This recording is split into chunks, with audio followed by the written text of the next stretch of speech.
The irony is that where I was at 10 years ago is the position that Taylor has presently adopted.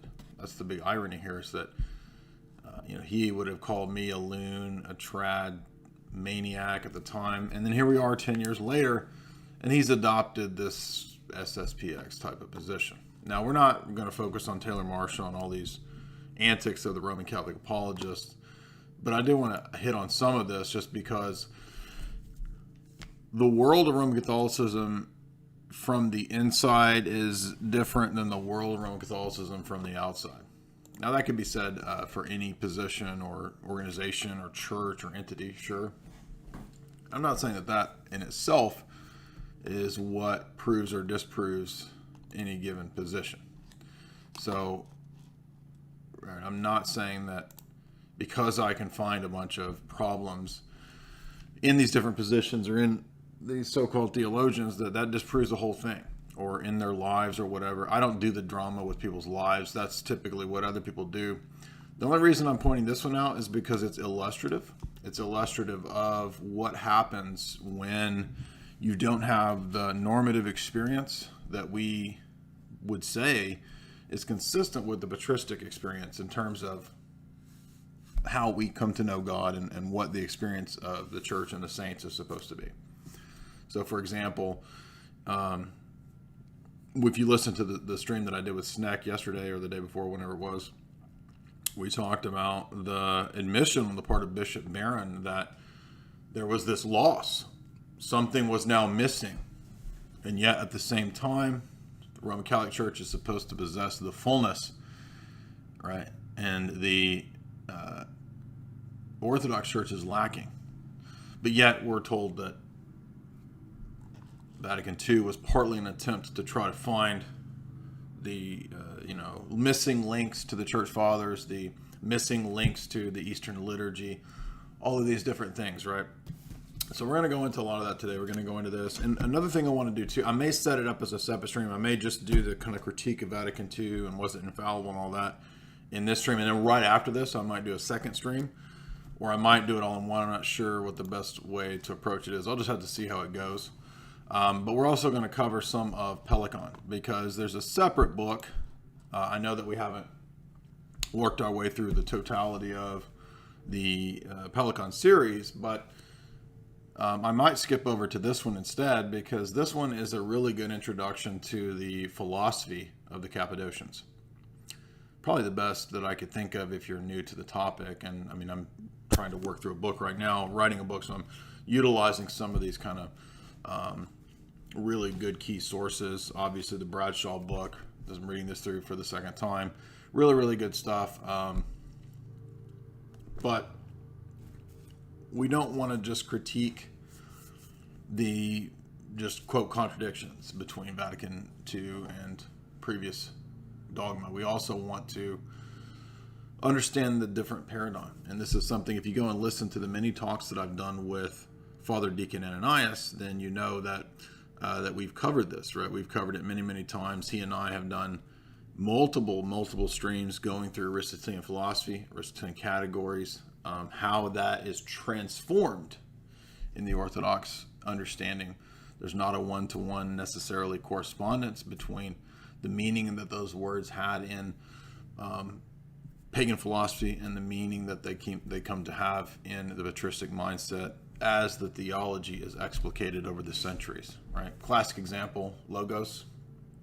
Right? Logos is not synonymous between the usage in I don't know why that didn't show up. The alert box is on. It's supposed to show up. Let's see, where's the alert box? Oh, it's behind Taylor Marshall. So let me move the alert box, and then I'll replay your little ding dong there. Thank you for your little ding dong. We love your little ding dongs here. All right, let me fix that. Yes, there we go.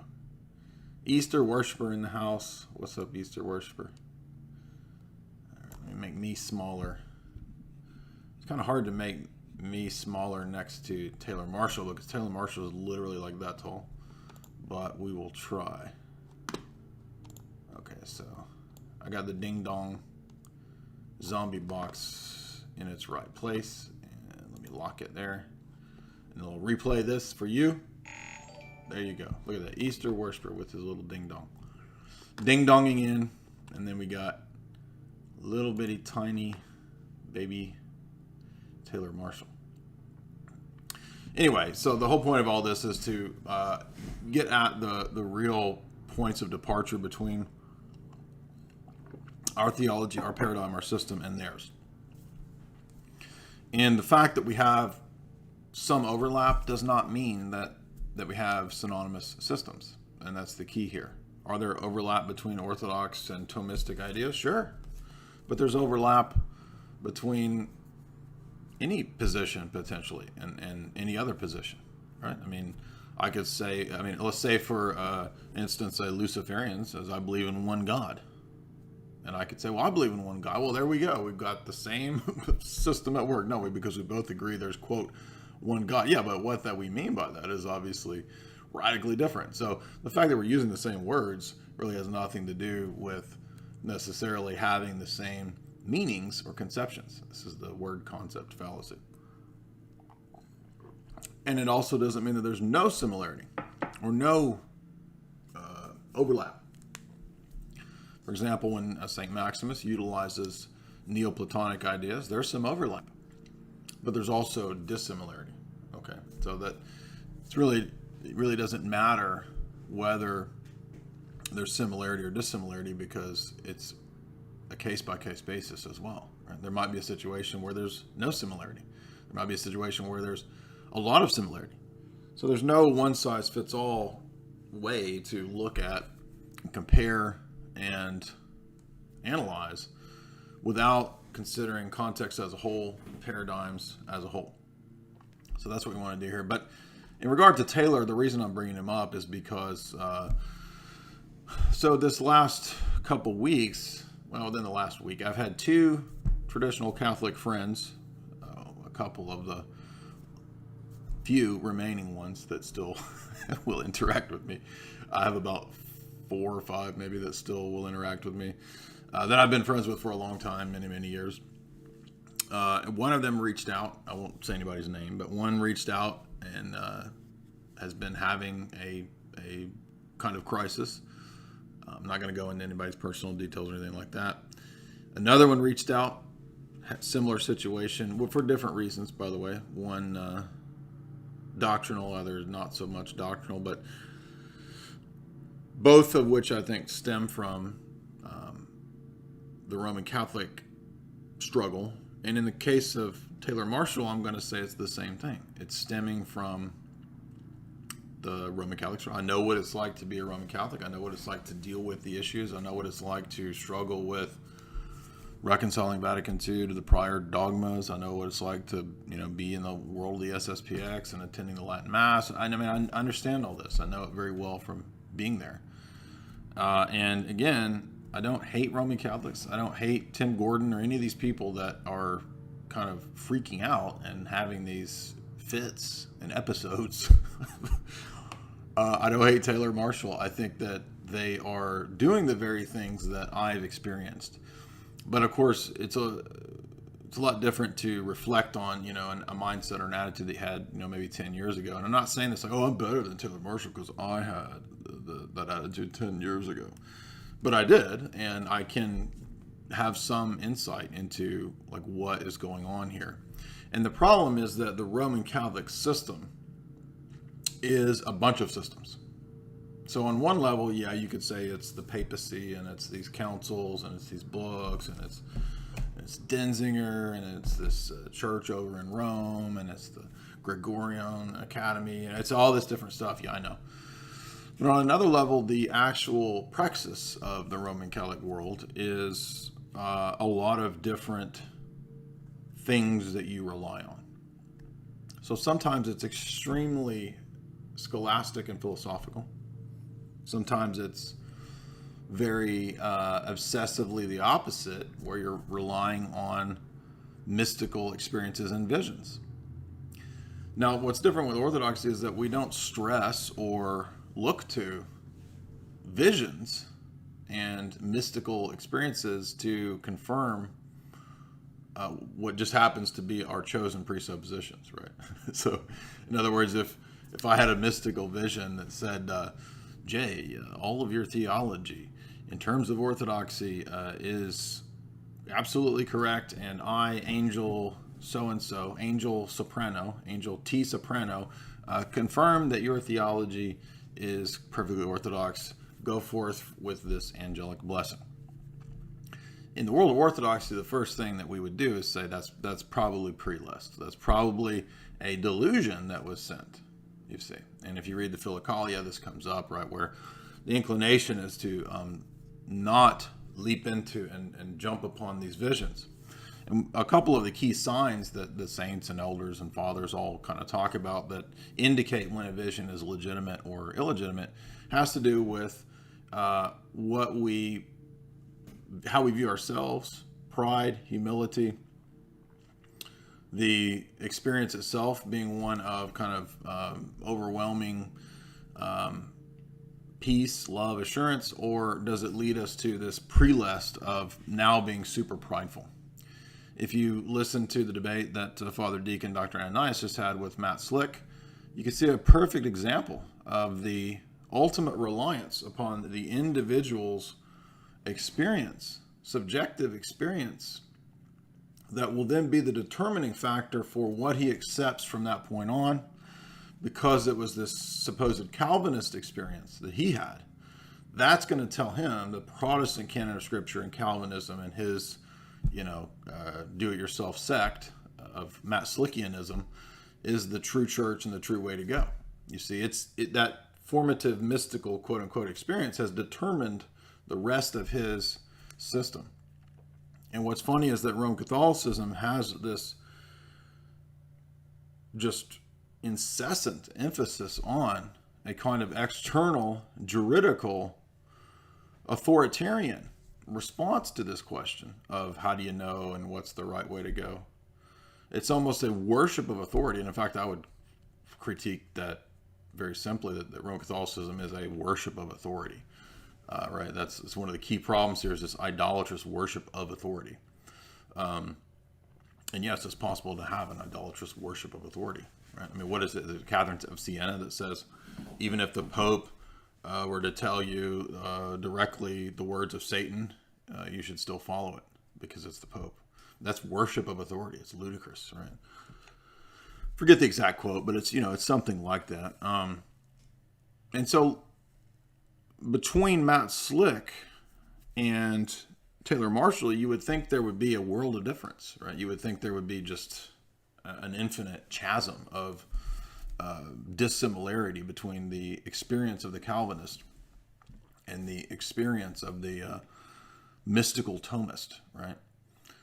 Which apparently now it's a mystical Thomism, right? It's not a rationalism, right? But I'm going to play this experience, because a lot of people didn't believe me when I said, they thought I was making it up. Oh, Taylor Marshall didn't actually claim to have a vision of milkers. No, he does. And what I'm getting at is that you will notice the similarity between the Protestant and the Roman Catholic excess is exactly the same. Like the relying on the subjective experience, which is ironically the very thing that both of those groups, right? Matt Slick as a presuppositionalist, typically, you can't just rely on your experience. You got to prove your arguments, right? Matt claims to be a presuppositionalist. And likewise with Taylor, you can't just rely on your subjective experience. You got to submit to the Pope. He's made a career, 10 years, of making this basic argument that you can't have Christianity without the office of the papacy. But now, because of his mystical vision and all this, other nonsense, he's better. He knows better than Rome, and that's just the standard process that happens. So I'm going to play you, and you'll notice the similarity between the claims. I'm not saying they have the same experience. I'm just saying that this is all indicative of humanist religious creation, whether it's Protestantism or whether it's Roman Catholicism, they both are basically the same in terms of worshiping creatures, obsessing over incessant creaturely things. And what's missing here is the authentic experience of uncreated grace and the cleansing of the nous. Neither of those positions has any conception of that. Yet this is fundamental to orthodoxy, that without the undergoing the process of repentance and the cleansing of the nous, which is not just the mechanical experience of going to auricular confession in the Roman Catholic Church, it's the actual transformation of the individual. And that's not even possible in the Roman Catholic system because of their doctrine of the beatific vision. There's no possibility of the experience of uncreated grace in this life, or seeing God, knowing God directly in this life, because their whole theology is predicated on that not being possible in this life. Likewise, the Calvinist, even though he doesn't really have the categories, he just as much confesses created grace. He just as much confesses and denies the possibility of actually participating in the uncreated grace of God and having a direct experience in life from God and with God. Both of the positions, even though they're radically different in all these frills and fancy talk and whatever, at a fundamental level, both deny the reality of experiencing uncreated grace, experiencing and possessing that in this life, experiencing and possessing that on an individual level, right? And they preclude that as even a possibility with the rest of the theology that they confess, both the Protestant and the Roman Catholic. Now, what do the Protestant and the Roman Catholic share in common? Well, it just happens to be absolute divine simplicity, the Augustinian presuppositions, because Aquinas, of course, adopts the basic Augustinian presuppositions about who God is in terms of his essence, the filioque, created grace, etc., etc. And when the Reformation happened, they defaulted to accept all of those same positions without question. So the real root of this dialectic between the Protestant and the Roman Catholic is not in, do you like Calvin or do you like Thomas Aquinas? In fact, I've got a great little book here from a philosopher who helped me in my transition from Calvin to Aquinas. His name is Arvin Voss. He's a pretty well-known academic. Aquinas and Calvin, Contemporary Protestant Thought. And he just shows all the similarities and the kind of easy, smooth transition. Now, what was Taylor Marshall's background? Well, wasn't he an Anglican? I'm not faulting converts, by the way. That's not the point here, right? There's nothing. It's not being a convert in itself that is or isn't problematic. I'm just pointing out that the doctrine of God is the real issue here. Who is God? What are we talking about? What do we mean by these words and terms and phrases? Do Roman Catholics have the same triadology and Christology as the first millennium? Do they have the Cappadocian doctrine of the Trinity? I don't think that they do. It's very easy, I think, to demonstrate that. We'll look at some of that in this book.